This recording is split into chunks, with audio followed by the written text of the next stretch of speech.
Well, after a well-contested battle between these two Goliath teams in the Cape Cod Baseball League, the Orleans Firebirds are walking away happy tonight after a sacrifice fly walk-off situation where they won the game 3-2. I'm Blaine McCormick, joined along by Justin Galanti and Kyle Kirchhoff for Tomahawk Talk.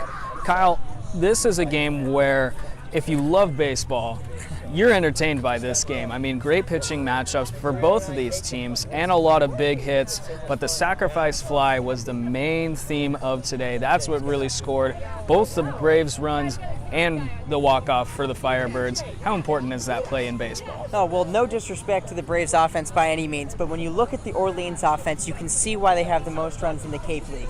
They manufacture runs so effectively. They utilize bunts. They have extra base pop to be able to drive in those runs. With the Braves, though, it's one of those situations where you have to string together hits. Well, tonight, the Braves got extra base hits from Richie Palacios and from Jamison Hanna. Those are the guys that came around to score. So it just goes to show the power of an extra base hit and what that can provide to an offense. But tonight, Orleans showcasing why they're the top offense in the league. They manufacture runs seemingly at will. And although the Braves really had to, scratch, fight, and claw back to get into this one, Orleans put an end to it really quickly. Now, head coach Harvey Shapiro really had to dig deep into his bullpen as well. He had Brian Eichhorn on the mound, the one we all call Strikehorn around these parks, and then also he had to really dig into his bullpen. How disappointing is that when you have to kind of dig a whole bunch of players out of your bullpen and have a lot of tired arms for the future? Well, the good thing for the Braves is that this sequence coming up is very, very light, so it's not that big a deal. Tomorrow's off because of the All-Star game. Monday's off as well, so they should be able to manage this pretty easily. Coming into today, you knew the bullpen was going to be a little bit light because P.J. Poulin and Chad Linsman threw so much earlier this week. Feltner was not going to be available, and Alvarado was not going to be available because of the All-Star game. So it just doesn't leave you with too many arms. So you knew there might be some issues if it got into an extended late game tonight. But they got good innings from Marmon. Christian Ryder threw a really solid eighth inning, so some guys did a good job. And with the off days coming up, I think they should be able to weather this pretty easily. I want to talk about Marmon for a little bit. He comes in, and we've seen him do this before. He comes in with the bases loaded, gets him an out and a strikeout. What does that mean for head coach Harvey Shapiro to have that kind of arm talent right there? Well, it's huge. And what's funny is that we saw Nick Johnson at the beginning of this year get out of a really, really tough situation with the bases loaded and less than 2 outs. Well, tonight it was Kyle Marmon helping out Nick Johnson, able to pick up those last 2 outs in the 6th inning, getting the line out and then picking up the strikeout. But we've talked about it time and time again. This Braves bullpen is basically next man up. You've got so many guys that you can go to regardless of fatigue because you just know that this guy can perform, this guy can perform. And Marmon's one of those guys that it's kind of been all or nothing. He's had 2 bad outings, and that has kind of ruined his ERA and really is not indicative of how he's played this summer. So for Marmon to be able to put together that kind of performance tonight in that kind of situation against that kind of an offense is absolutely massive. A great outing from him. Well, we talked about this earlier when during Tomahawk Talk, but these are 2 first-place teams.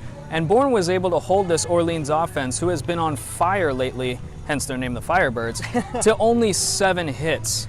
How impressive is that, and how much confidence does that bring your pitching staff if you're Bourne? Well, I think it was a really good job by the pitching staff tonight. There's no doubt about it. And I think the Braves should feel as good about themselves going into this All-Star break as they have all season long, to be honest. I mean, they won the 2 games last night and the night before with comeback victories. Tonight, you score a run in the 8th and then a run in the 9th off maybe the best closer in the league, Josh Hyatt, to tie up the game. The bullpen was pretty good without your top arms, and you stayed right into the game till the end. So if you're the Braves, look, you're going into the All-Star break in 3rd place in the West by 1 point, so that's not a big deal. But I think you're feeling pretty good about yourself, the depth of arms you have in the bullpen, and the bats starting to come around. Well, moving on to our Players of the Game segment, I kind of have a split decision, and it came in the 9th inning, like you said, Justin, with that sequence from Richard Palacios, who hit an absolute bomb out to center field. Unfortunately for him, the field here is almost to the state of Rhode Island, so it ended up just shy of the fence, but he got a triple out of it because of the speed of Palacios. And then my next player of the game is Jared Triolo, who hits a sac fly, able to score Palacios and tie the game up at 2 apiece. That's a really good situational baseball movement by Triolo, able to identify, okay, Palacios is at 3rd. All I need to do is score him in. And he did that. great job by them. Well, I'm going to give a tip of the cap tonight to Brian Eichhorn, who put together another excellent start against the top offense in the Cape Cod League. And anytime you can go 5 innings, we've seen the kind of impact that has on not only the Braves bullpen, but the Braves offense, keeping them in games and being able to go to different arms in different situations down the road. So tip of the cap to him. Player of the game has to go to Kyle Marmon tonight because he came in the toughest situation possible. I love Triolo. He came through with the sacrifice fly to tie the game up, but Marmon really came in arguably the toughest situation you can come into baseball-wise against the Firebirds. It doesn't get any tougher than that. Marmon, who's kind of had sporadic appearances, and he's come in places where it's kind of a mop-up role. He's coming in places where it's a big-time situation. I thought he was up to the challenge tonight and really silenced the Orleans bats at a time where it looked like nobody could possibly do that.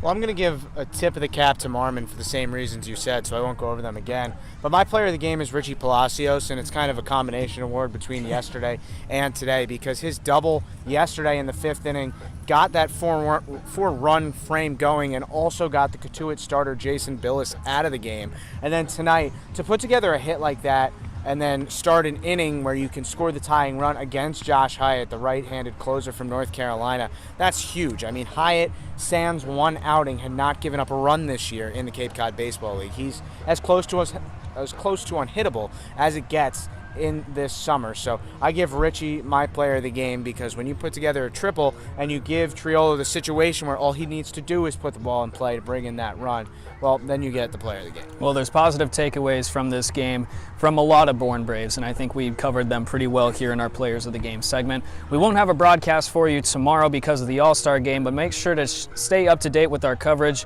Make sure to follow us on Twitter, Facebook, and keep up to date on BourneBraves.com in order to see all of our All-Star coverage from tomorrow. Just a reminder of the 4 All-Stars that were selected: Luis Alvarado, Ryan Feltner, Grant Williams, and also Zach Soucy. Zach Soucy, you got it. Well, thank you guys for joining us here on Tomahawk Talk from Eldridge Park in Orleans. This is Kyle Kirchville. This is Justin Glancy. I'm Blaine McCormick. Thanks for tuning in.